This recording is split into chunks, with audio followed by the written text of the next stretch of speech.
All right, welcome 6th grade ancient history students. Back in the 80s, a long time ago when I was growing up, there was a song by the Bangles that was called Walk Like an Egyptian. Well, we're not going to teach you how to walk like an Egyptian today, but we are going to teach you to draw like an ancient Egyptian. And to help me out is Mrs. Henderson. Hi guys, alright, I am super duper excited to help you guys learn to draw like ancient Egyptians. So let me hit the light so you guys can see what we're going to do today.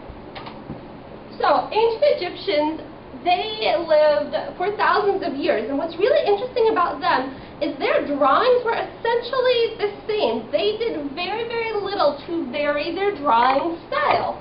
And what was really cool about them, or how they started to draw, was the way that they faced their bodies. Their torso faced forward, their eyes faced forward, but their head and their legs and their feet were in profile, so it looks a little bit wonky. And how they did this, because think about ancient Egypt, think about the pyramids, think about the walls and the paintings. They were huge, and they needed thousands of people to work on these. So as a way to make their work uniform, they used a grid system, or a grid style. So what we're going to do today is we are going to make modern-day portraits of ourselves in an ancient Egyptian style. So this one's mine. Obviously, I am a Packers fan. Notice how my head is facing to the side, my torso is facing forward, and my legs are facing to the side. And there's some other stuff that I'm going to show you today to help you do the same thing, or to get those Egyptian proportions. So, on your pieces of paper, you're going to see a grid something like this. And it looks way more complicated than it actually is. Don't worry about it. But this is here to help you line everything up. So what we're going to do is we're going to start off with the head. And ancient Egyptians actually used a grid, and they drew a grid of where they were going to make their paintings to help everybody know what they were doing, how big something should be, so everything kind of looked the same and went together. Okay, so we're going to start by drawing our head. And our head is in profile, but our eye's going to face forward, so it's going to look a little bit funny. I'm going to draw my head right inside of this box here. My head is about 2.5 squares wide. So I'm going to start by putting my mouth right on this line here at the 18 line. And then I'm going to draw my lips and draw my nose. Please forgive me, I have to reach a little bit. I'm on tiptoes, I wish I could grow.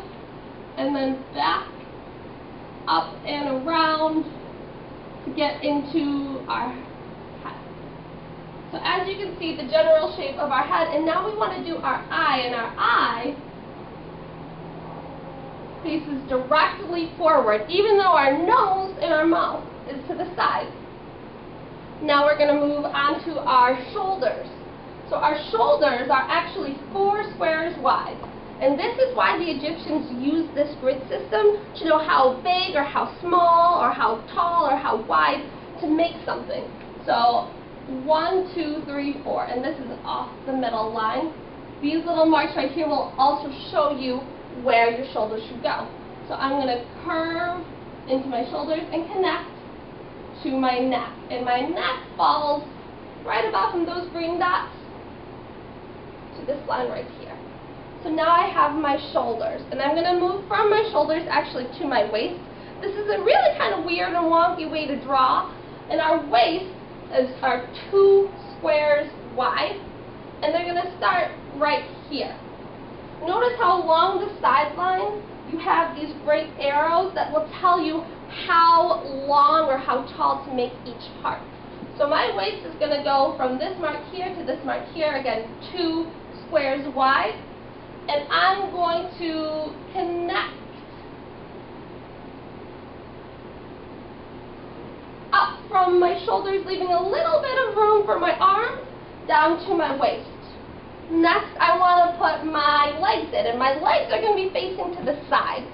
The Egyptians were looking for kind of the best view of each part. So I'm going to start off with my legs.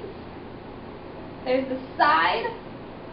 And then my knees are actually going to end right at this purple line right here. You can see from here to here are where your thighs are going to be. So I'm going to have it start to move down to the thigh. And then at the knee, I'm going to bend it ever so slightly until we get to this green line down here. This green line also denotes the single box where your feet go. And your feet are only about 1 square high, but about 2.5 squares long. So now I'm going to put my foot and connect. I'm going to do the same thing with my other leg. Bring it down to about this line right here. Have it bend at the knee, and then keeping everything in profile. And I'm going to go about 2.5 squares wide, and I'm going to go off my paper just a little bit. So now I have the overall shape and proportion of my body, and I need to get some arms on now. For my arms are going to start up at my shoulders, and they're going to go a little bit below the hips because your hands are going to fall from square 10 and square 9. So I'm just going to bring it down. And they look a little weird. If you look at some of these, you can't really tell where the bend in the arm is. And I'm going to draw my hand.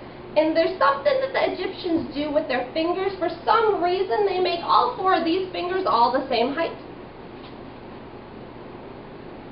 So I'm going to almost draw like a mitten shape right there. And then my thumb shape.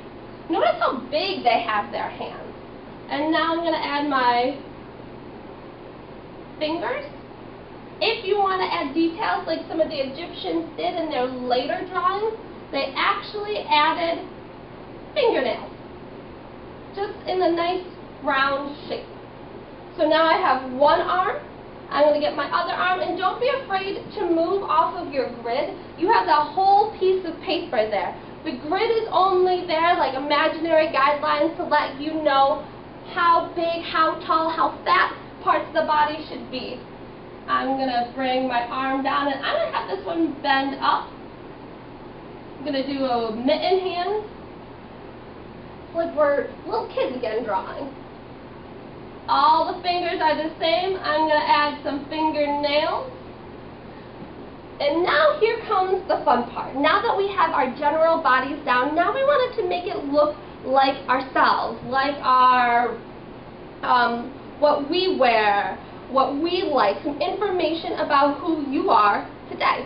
So I might start out by drawing a piece of paper, because I like to draw, and I'm going to add a pencil in this hand. I have my hair in a ponytail today, so I think I'm going to put my hair in a ponytail too, and I forgot my ears. Sorry, I got to fix that. And my ears, the Egyptians put their ears a little bit higher than they actually are on the body. They have their ears go up kind of above their eyes, and straight line for the hair, and I'm going to draw myself a nice ponytail back down. Now, for clothing, I think I'm going to give myself a nice neck shirt with a collar like that, maybe some sleeves, maybe I want to make it a button shirt. What do you like to wear? What do you want to add? I'm going to add a collar. Maybe I'm going to have some pants, belt loops, the cuffs. So it's all about what you want to add, who you are. What is this Egyptian portrait telling me about you? Think about also what you can add in the background. Maybe you want to add some plants. These are really quick. You get the idea, right? So one more thing. I'm going to erase this guy so you can see my picture.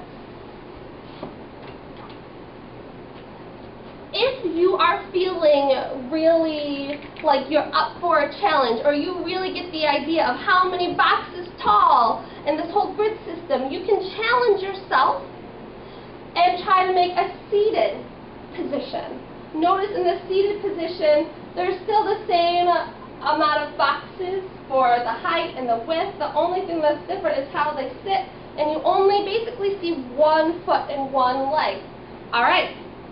Have fun. Don't be afraid to rewind this, to pause this video, to go back. If you have any questions, we're always here. So if I wanted to have a Buffalo Bills insignia, I could do that as well, right?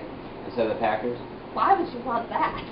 Happy drawing, 6th graders. We hope you enjoyed the presentation. Thank you very much, Mrs. Henderson. Happy drawing.